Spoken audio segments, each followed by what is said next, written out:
All right, I'd like to welcome everybody out today. Thank you very much for joining us on this honored day. If everybody could please stand for the posting of our colors. Honor guard, attention! Colors detail, move!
Honor guard, ceremonial rest.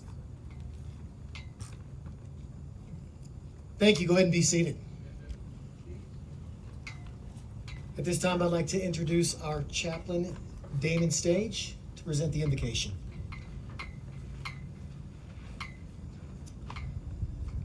Would you please join me in prayer?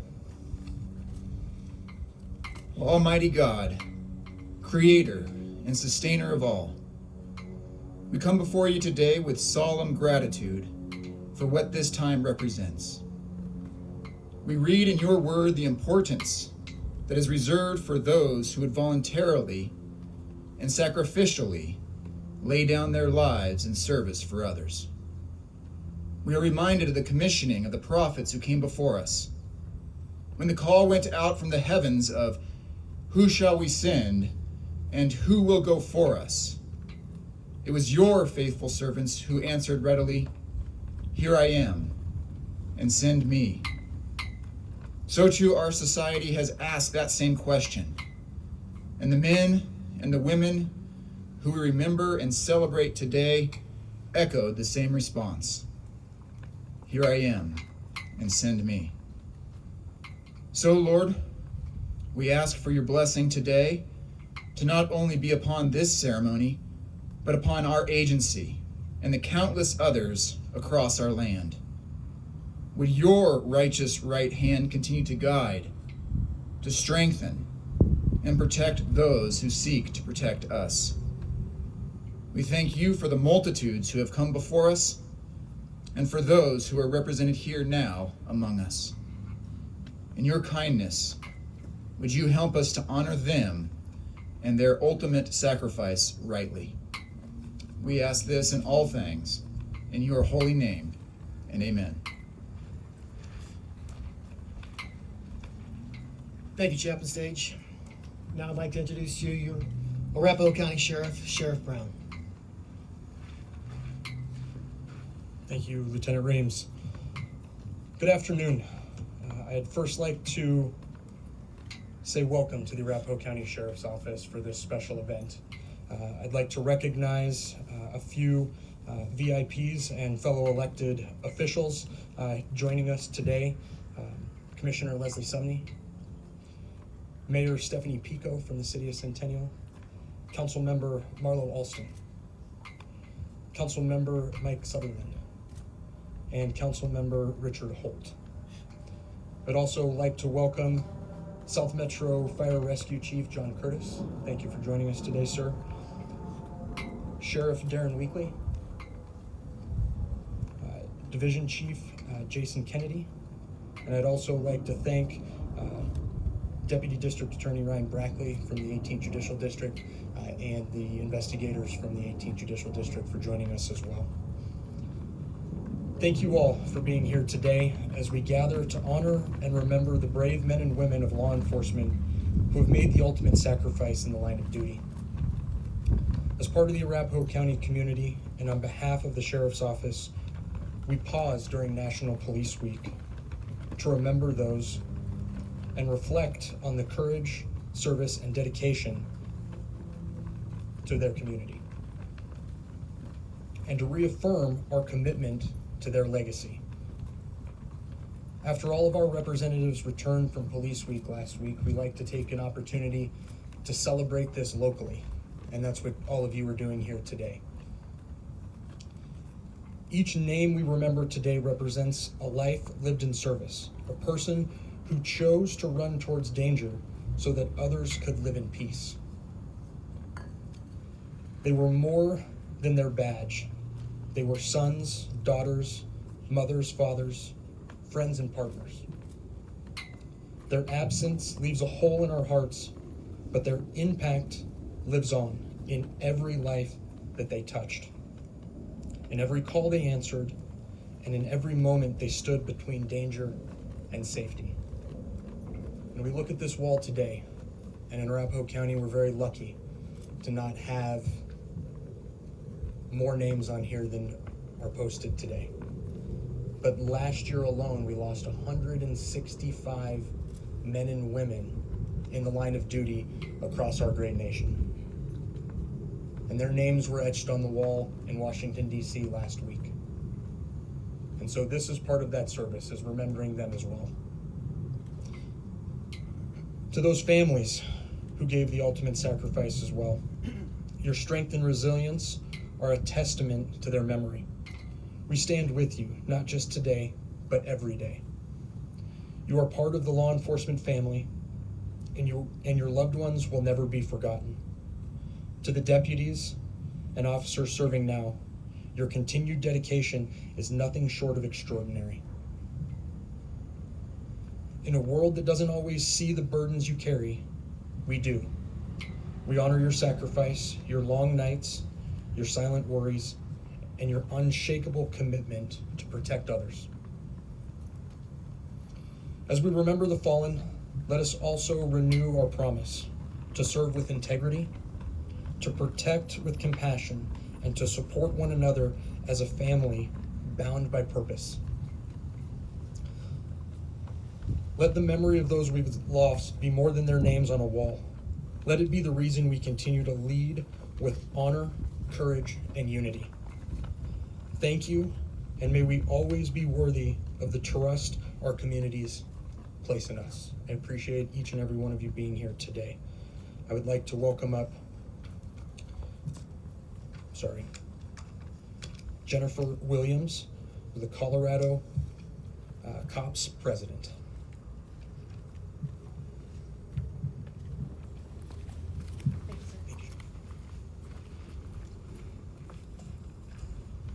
Good afternoon, guys. Well, first, thank you all for being here, not just in this space today, but for showing up every day to do one of the toughest jobs there is out there. Thank you for letting me be here with you.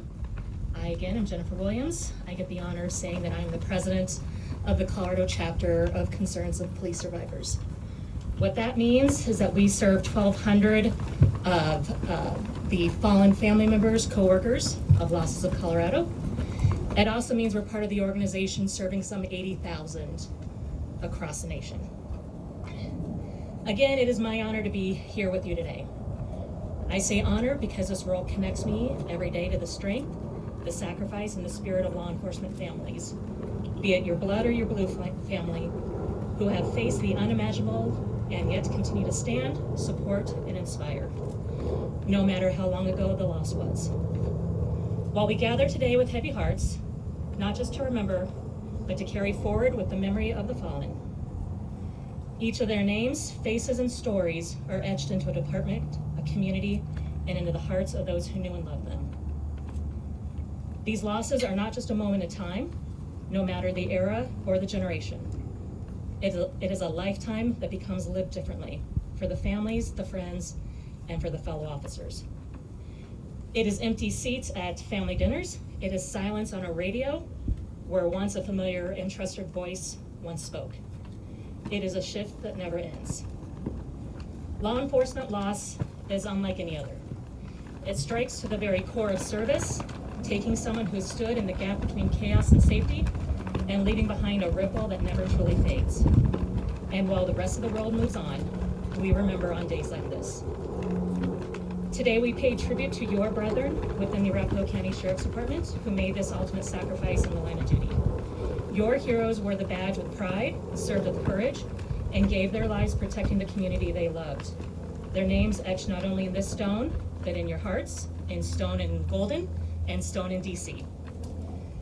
I'm also here today not just representing our survivors, but to remind us all what it means to survive, to keep showing up in our lives and in our careers, to show up, to carry on with purpose, to keep doing the hard work. We gather in moments like this, not just to remember, but also to honor them. Everyone in this space understands that these badges carry a weight. It is a symbol of the service and the sacrifice. Sometimes it comes at the highest of cost. We certainly don't forget those losses ever. But the way we truly honor them is by remembering how we live after these losses and how we take care of the living. We honor those by taking care of those who remain and ourselves. We all know law enforcement is a calling. It demands courage, discipline, and sacrifice. But behind the badge, behind the uniform, we are all people. And we are carrying the heaviest of things, not just physically, emotionally, spiritually. We are experiencing every day that others will not see. And they are things we don't often talk about. The simple truth of this is that strength is not just about what we endure, it's also about what you're willing to face within. Survivors amongst us remind us every day that the badge has a name, a story, and a family, and that means so do you. And honoring that is where wellness and resiliency comes in. Neither mean pretending like we're fine when we're not. It means recognizing that it's okay to hurt and then still finding a way to move forward. It means checking on each other, speaking up, and reaching out. Not just in those moments of crisis, not just after those moments of crisis, but every day. This is not a side conversation. It's a foundation that keeps us all standing tall. Whether it's your mental health, physical health, family time, faith, or just that moment to take a deep breath, investing in ourselves will make us better at protecting others. I point this out because we owe it to ourselves, we owe it to who we've lost, we owe it to each other. And we owe it to the next generation of law enforcement looking up to us to show us what true courage looks like, not just in action, but in how we live, love, heal, and grow. To close, may we never forget the price of peace. May we always cherish the lives of those who protect it. May we continue to support each other as a community bound by loss, but also by love. Thank you. Thank you for letting me speak. May God bless the Arapahoe County Sheriff's Department, your families, friends, co-workers, current and fallen, and certainly all who served yesterday, today, and tomorrow.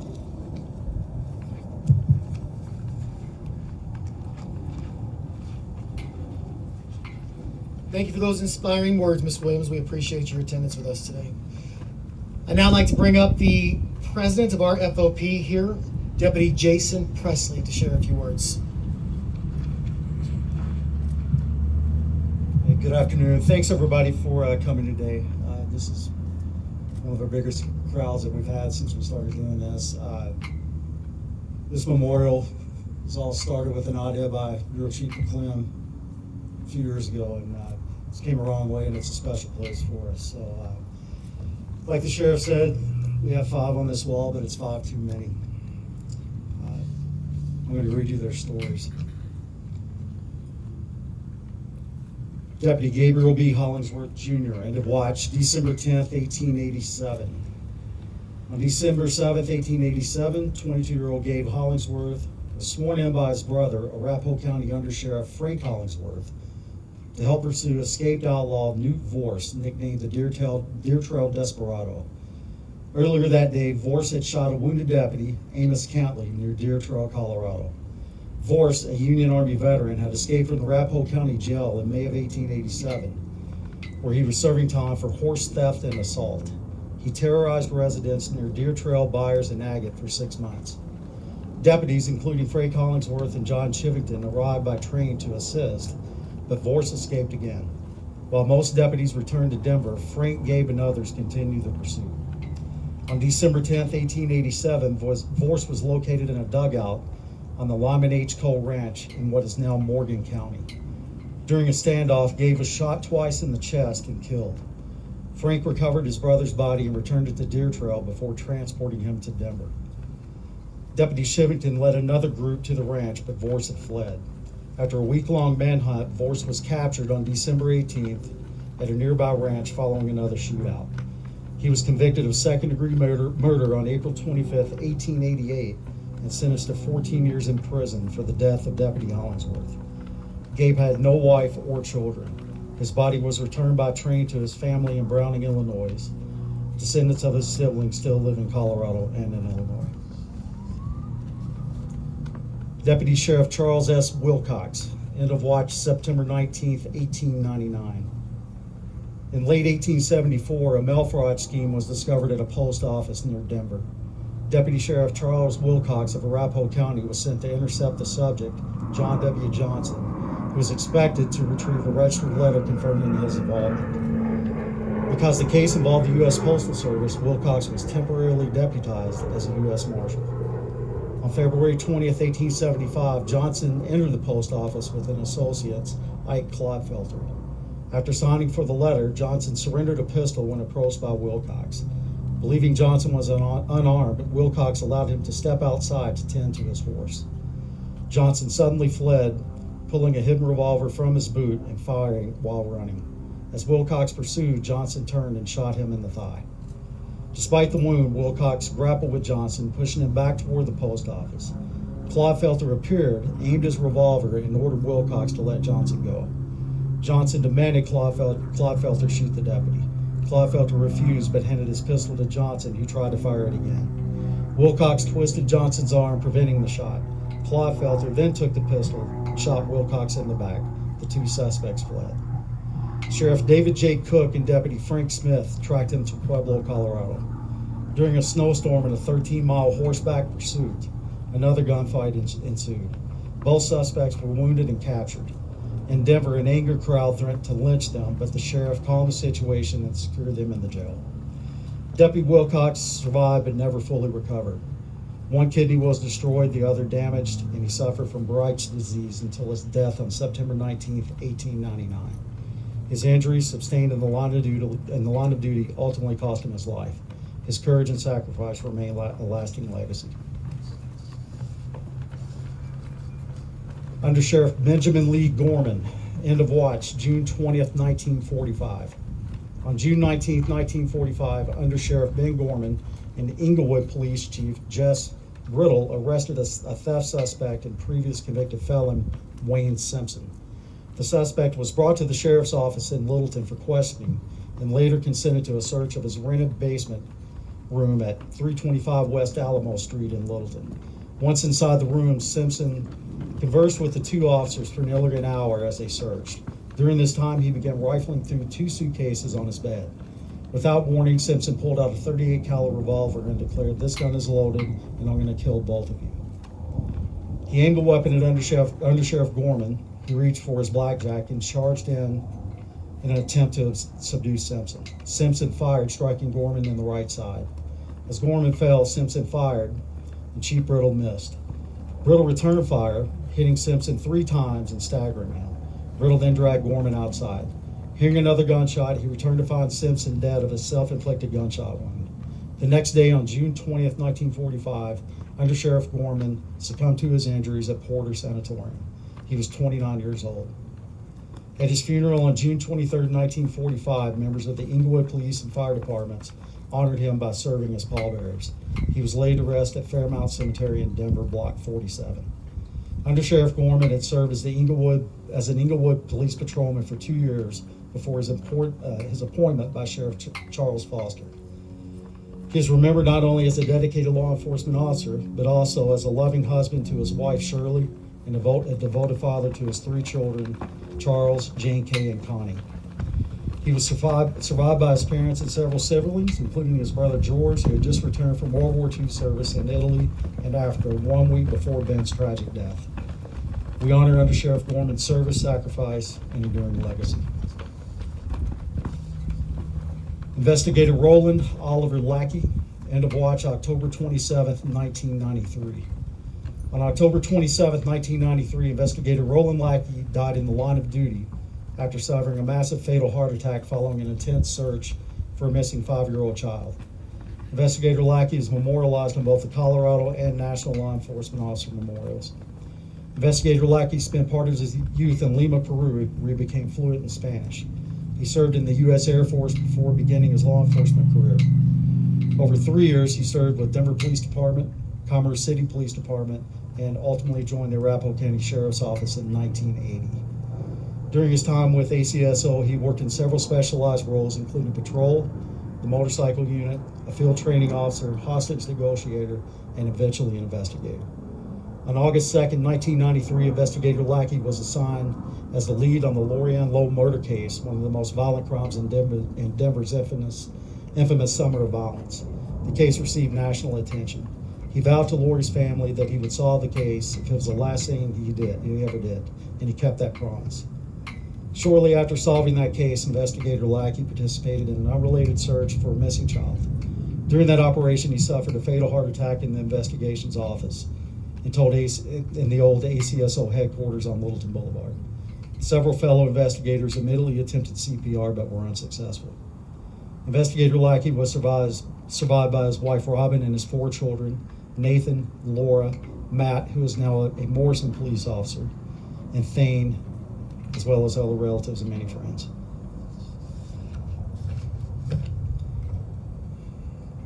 Deputy Craig Conger, end of watch December 28, 2022. On December 28, 2022, Deputy Craig Conger passed away at the age of 51 after suffering a fatal heart attack while on duty, driving his ACSO vehicle and performing his ADMET program duties. Though he is honored in the ACSO Memorial Garden, his death does not meet the criteria for a line of duty death under state or national law enforcement guidelines. Craig earned a Bachelor of Arts in Criminal Justice from Colorado State University, where he also played basketball on scholarship. He joined the Arapahoe County Sheriff's Office in 2000, beginning his career in the detention facility. In 2003, he received the ACSO Life-Saving Medal. In 2008, he was assigned to the newly created ADMET program, where he served with dedication until his passing. In 2017, Craig received the Russ Oberlin Respect for Law Award from the Littleton Optimist Club, recognizing his unwavering commitment to his community. While he served many roles, his greatest impact was through the ADMET program, where he played a key role in helping those it served. Outside of work, he devoted his time to mentoring youth, coaching football, basketball, and baseball. Craig was deeply passionate about his work and community. His legacy of service, both as a law enforcement professional and a volunteer, continues to inspire to this day. Deputy Conger is survived by his wife Leslie, son Caleb, daughter Hannah, extended family, and countless friends.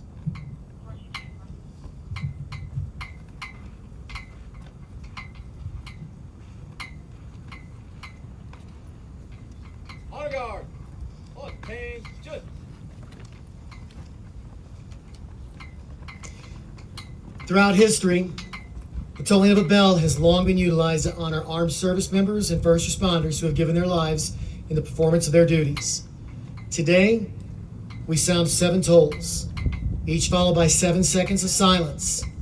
With each toll, we invite you to reflect on its solemn meaning to the deputy sheriffs we honor here today. The first toll represents the choice to serve, the higher calling each of them felt compelled to answer.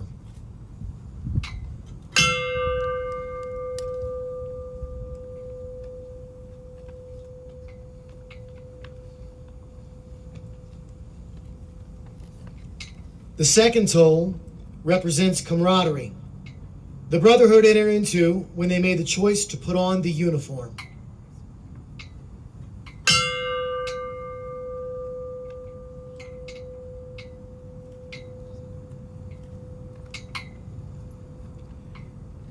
The third toll represents patriotism, their unwavering pride in our communities, county, and country.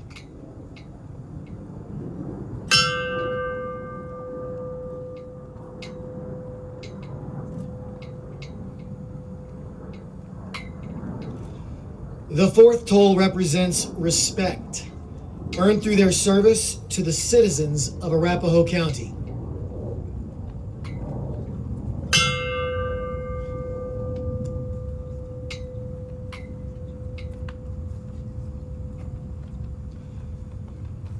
The fifth toll represents dignity, their treatment of their fellow man with professionalism and respect.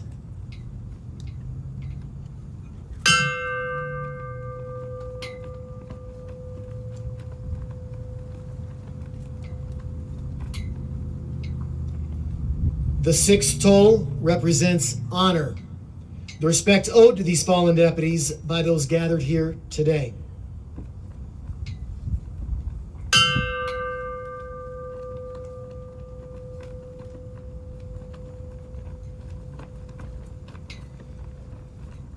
The seventh and final toll represents the value of life.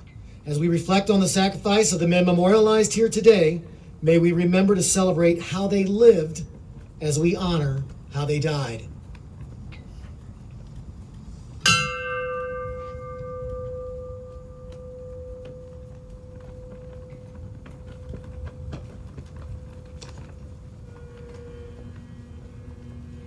Honor guard. Ceremonial rest.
If I could ask everyone to stand one final time with us.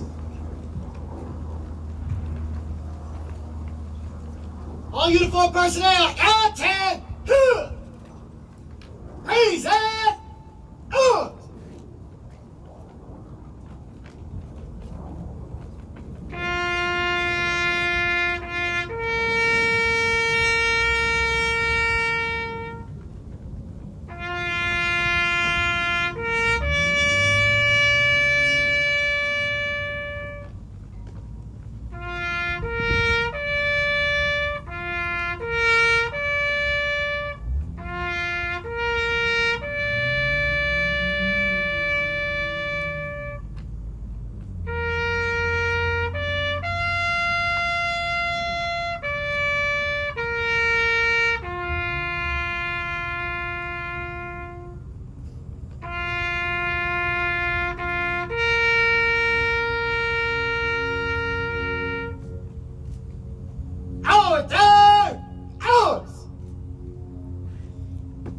At ease. This concludes our ceremony. Thank you very much for coming out today. We appreciate your attendance.